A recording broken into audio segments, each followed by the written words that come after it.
Berikut adalah semua tempat di mana Anda seharusnya tidak pernah mandi. Penderitaan besar menanti Anda. Tempat-tempat ini telah dikategorikan ke dalam berbagai kelompok, dan Anda akan menemukan bahwa di balik air yang tampak tenang, mungkin tersembunyi cerita-cerita mengerikan yang pasti tidak ingin Anda ketahui. Jangan pernah masuk ke perairan dekat gunung berapi. Anda mungkin berpikir, tentu saja, airnya panas, seperti yang terjadi di Dominika, di mana ada danau yang seluruhnya mendidih, begitu panas sehingga Anda bisa memasak telur di sana. Namun, air vulkanik menyimpan bahaya yang jauh lebih besar daripada sekadar panas. Mari kita pergi ke Indonesia, ke Danau Ijen, dengan warna biru kehijauannya yang memukau dan suhu air yang tampak mengundang untuk mandi. Semuanya terlihat tenang, tetapi jangan pernah menyelam di sana. Ini adalah danau asam terbesar di planet ini. Dan ketika kita mengatakan asam, kita tidak merujuk pada sesuatu seperti jus lemon. Perhatikan kaleng ini yang benar-benar meleleh di depan mata Anda. Penyebabnya adalah ruang magma tepat di bawahnya, yang melepaskan gas belerang dan melalui reaksi membentuk asam sulfat. Coba tebak, seorang pria mencoba berperahu karet di sana. Semuanya terlihat tenang, tetapi tentu saja itu berakhir buruk. Asam menyerbu perahu, membakar kakinya, dan dia kembali dengan penuh penyesalan tanpa kebanggaan atas kecerobohannya. Namun ketahuilah bahwa ada orang yang selamat dari penyelaman di sana. Ini terjadi pada Juni 2020. Ahmad Harifin dan temannya adalah penambang belerang. Dia bekerja dalam kondisi yang mengerikan, dikelilingi oleh uap beracun dan panas, untuk mengekstrak emas kuning fluoresen yang terbentuk di sekitar danau. Sayangnya, saat berjalan di tebing, temannya terjatuh. Tidak ada yang bisa dilakukan untuk menyelamatkannya. Dia meninggal. Situasi ini menjadi lebih tragis karena keluarganya tidak bisa memberikannya makam. Karena asam sudah melarutkan tubuhnya, Ahmad tidak bisa menerima ini. Dia menyelam ke dalam asam korosif untuk mengambil sisa-sisa jenazah temannya. Ahmad kini dipandang sebagai pahlawan di tanah kelahirannya. Dia berhasil memberikan tempat tinggal terakhir yang benar-benar layak untuk sahabat terbaiknya. Sedangkan Colin Scott tidak seberuntung itu.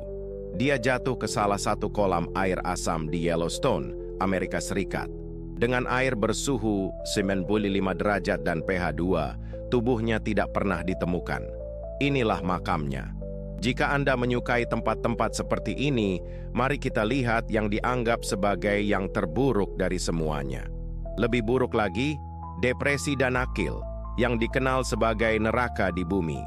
Sebuah gurun dengan pemandangan gersang, suhu yang tak tertahankan, air yang sangat asin dan asam. Satu sore di jacuzzi alami ini, dan Anda akan keluar tanpa kulit secara harfiah. Bahkan bakteri yang paling tahan pun tidak bisa bertahan di sana. Mungkin ini satu-satunya tempat di planet ini di mana kehidupan tidak ada sama sekali. Tapi tunggu, air asam memang menarik. Tapi mari kita bicara juga tentang air alkali, karena ya, pH adalah spektrum. Air murni berada di tengah, dengan pH 7. Di bawah pH 2, kita memiliki asam kuat. Tetapi ketika Anda naik, situasinya menjadi serius. pH 12 adalah air pemutih, dan pH 13 adalah nitrogen kaustik. Jika Anda menonton video Nozman tentang ikan di air pemutih, Anda tahu bahwa, seperti halnya asam, ini bukan main-main. Nah, danau hiperalkali ada di alam, seperti Danau Natron yang terkenal di Tanzania. Danau ini dikenal karena mengubah segala sesuatu yang masuk ke dalamnya menjadi batu. Airnya kaya akan natrium karbonat dekahidrat yang disebut natron, produk yang sama yang digunakan untuk mumifikasi di Mesir kuno. Ini, jika terkena kulit, akan membakar seperti asam. Menariknya, ada kehidupan di sana. Flamingo, alga merah, dan satu spesies ikan. Sekarang, jika Anda tidak ingin pergi ke Afrika, ada danau superalkali lain. Kali ini di Inggris, Danau Biru Buxton. pH air ini setara dengan pemutih. Meskipun ada papan yang melarang mandi, banyak orang bersikeras untuk berenang di sana. Ini bukan pilihan yang bijak karena hal itu mengakibatkan berbagai rawat inap akibat luka bakar. terutama pada mata. Dan meskipun airnya mungkin terlihat jernih, sebenarnya itu adalah tempat sampah yang terendam. Rangka mobil, bangkai hewan, kotoran, itulah yang orang-orang masuki, sayangku.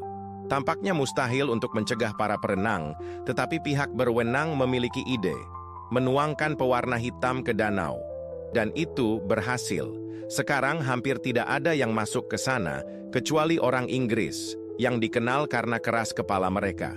Pada tahun 2020, perlu untuk memagari pantai dengan kotoran sapi untuk mencegah orang-orang melakukan piknik di tempat itu. Bisakah kita berenang di reaktor nuklir? Yang satu ini, khususnya, beroperasi penuh. Apa yang Anda lihat di sini adalah inti aktif. Jika seseorang mendekati cahaya biru itu, kematian akan terjadi secara instan. Tidak terlihat sangat menarik untuk berenang, bukan? Namun, airnya aman. Suhunya 30 derajat, suhu yang nyaman, tidak terlalu panas, tidak terlalu dingin, dan sangat murni. 8 meter air yang memisahkan inti dari luar berfungsi sebagai perisai yang efektif terhadap radiasi. Setiap 7 cm air, tingkat radiasi turun setengahnya. Sebagai ilustrasi, bahkan ada penyelam khusus yang bekerja di lingkungan nuklir, bertanggung jawab untuk memeriksa apakah semuanya berfungsi dengan benar di tangki. Biasanya, air melindungi mereka, tetapi pada 31 Agustus 2010 terjadi kecelakaan. Di pusat Leidstad, Swiss, seorang penyelam mengidentifikasi objek yang tidak dikenali di dasar tangki. Dia memutuskan untuk mengambilnya. Itu adalah kesalahan besar. Suara bising gelembung dan mesin mencegahnya mendengar alarm detektor. Saat mengambil objek tersebut, ternyata objek itu sangat radioaktif. Saya keluar dari air dan alarm berbunyi. Untungnya, jumlah yang dia konsumsi tidak fatal, karena air melindunginya. Sekarang, jika Anda sedang mempertimbangkan untuk menyelam di tempat radioaktif, ketahuilah bahwa hal itu ada di alam. Contohnya adalah Danau Chagan di Kazakhstan. Pada tahun 1965, Soviet meledakkan bom atom besar di sana dan kemudian mengisi kawahnya dengan air. Mereka bahkan memasukkan ikan dengan ide untuk menciptakan tempat memancing. Semuanya didokumentasikan dalam film propaganda untuk menenangkan penduduk. Namun, radiasinya terlalu intens dan 90% ikan mati, sementara sisanya bermutasi dan tumbuh secara tidak normal. Hingga hari ini, berenang atau memancing di sana tidak disarankan meskipun bahayanya telah berkurang. Tapi ini bukan danau paling radioaktif di planet ini. Yang akan saya sebutkan sekarang telah dikeringkan dan ditutup dengan beton, tetapi pada puncaknya, menyelam di sana adalah hukuman mati. Uni Soviet, 1951. Saat itu limbah nuklir, mereka dibuang ke alam, lebih tepatnya ke sebuah sungai kecil, Danau Karachay, yang berubah menjadi waduk V9. Meski begitu, penduduk setempat terus minum dan memancing di sana karena pemerintah merahasiakan fasilitas nuklir di sekitarnya. Seiring berjalannya waktu, danau itu menumpuk begitu banyak limbah beracun, sehingga airnya memancarkan 120 juta kuri, lebih dari 2 kali lipat yang tercatat setelah kecelakaan Chernobyl. Berdiri di dekat danau selama 1 jam adalah hukuman mati yang pasti. Dan tebak apa? Danau itu mengering. Selama badai, sedimen radioaktif menyebar ke seluruh Rusia, mencemari 500 juta orang. Karena itu, sejak 2015, tempat itu benar-benar disegel dengan beton, dan bahkan tanaman ditanam di atasnya. Di sisi lain, pohon-pohon dilarang, karena khawatir akarnya menembus terlalu dalam dan membangkitkan neraka hijau neon tersebut. Ketika arus lebih kuat daripada Anda, menyaksikan ombak yang begitu besar, tidak ada yang berani berenang di tempat itu. Ya, banyak turis mengunjungi pantai paling berbahaya di dunia, Anachapilai di Hawaii. Perhatikan mereka terseret ombak, semua terluka dengan patah tulang. Untungnya, tidak ada yang terseret ke laut. Jika tidak, mereka akan menambah jumlah pada plakat di pintu masuk, yang mencatat jumlah korban tewas, 82 orang. Bahkan, di dekat pantai inilah terjadi adegan terkenal di kalangan talassofobia. Meskipun penyelamnya adalah seorang yang berpengalaman, arus bawah laut konon sangat kuat sehingga ia terjebak di bawah air selama 5 menit. Namun, arus paling kuat di dunia tidak berada di daerah tropis. Untuk menemukannya, Anda harus pergi ke ujung utara di Norwegia. Di sanalah Selat Saltstraumen berada. Selat ini memisahkan dua masa air besar yang, ketika pasang naik, menghasilkan arus dengan kekuatan luar biasa. Bertonton air didorong dengan kecepatan 40 km/jam. Ketika masa air ini bertemu, terbentuklah pusaran air, pusaran kuat, yang menelan siapapun yang nekat berenang di sana. Mereka begitu besar, sehingga kapal-kapal harus menghindar. Karena pusaran air adalah fenomena berbahaya. Jangan tertipu oleh video di YouTube orang-orang bersenang-senang menyelam di sana. Mereka sedang pamer, tapi di komentar ada cerita dari para penyintas yang jauh kurang beruntung. Para ilmuwan pernah menguji dengan melemparkan manekin ke sana. Misalnya di pusaran Corrivrekken, di mana pelampung mencatat hisapan hingga kedalaman 262 meter. Sekarang, ulangi pada diri sendiri. Fakta bahwa air terlihat tenang tidak berarti itu kurang mengancam. Ini dianggap sebagai aliran air paling berbahaya di dunia. Semuanya terlihat tenang, bukan? Anda bahkan mungkin berpikir untuk melompat dari satu tepi ke tepi lainnya, mengira tidak apa-apa jika jatuh. Tapi jatuh ke sungai ini 100% fatal.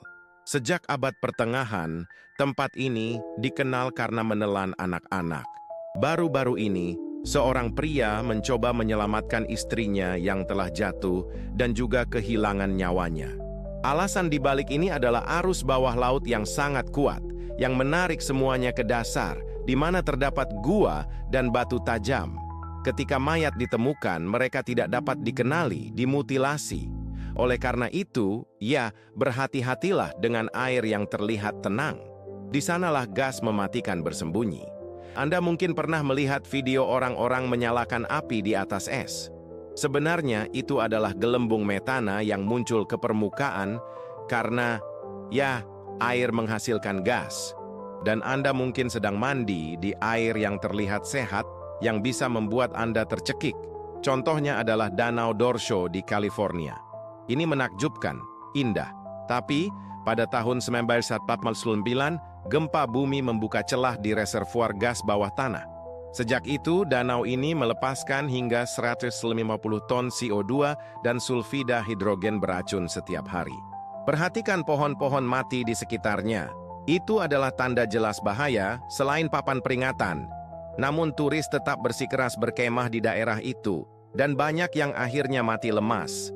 Dan ini adalah danau-danau yang tenang. Di Afrika, degasifikasi jauh lebih intens. Pada tahun 1946 di Kamerun, 1.700 orang meninggal secara misterius saat tidur. Pelakunya ditemukan, Danau Nyos. Di dasarnya terdapat lautan CO2 dan belerang. Dipercaya bahwa tanah longsor di air, yang dikenal sebagai letusan limnik, telah melepaskan gas-gas ini. Laporannya menakutkan, seperti seorang ayah yang mendengar putrinya tersedak saat tidur sebelum pingsan saat mencoba menyelamatkannya. Oleh karena itu, saat ini danau-danau tersebut menjalani proses degasifikasi dengan pompa yang dipasang hingga ke dasar. Namun ini tidak akan cukup untuk danau yang lebih mengancam, Danau Kivu, yang terletak di antara Rwanda dan Kongo. Di dalamnya terdapat 300.000 M3CO2 dan metana, yang terus diisi oleh gunung berapi di dekatnya. Degasifikasi alami akan membahayakan 2 juta orang yang tinggal di sekitarnya. Ini karena degasifikasi dapat diprediksi terjadi secara alami setiap 1000 tahun. Dan di manakah air yang paling tercemar di dunia? Berkat kontaminasi, tidak perlu menjadi Yesus untuk berjalan di atas air. Sungai Citarum di Indonesia dianggap sebagai yang paling tercemar di planet ini.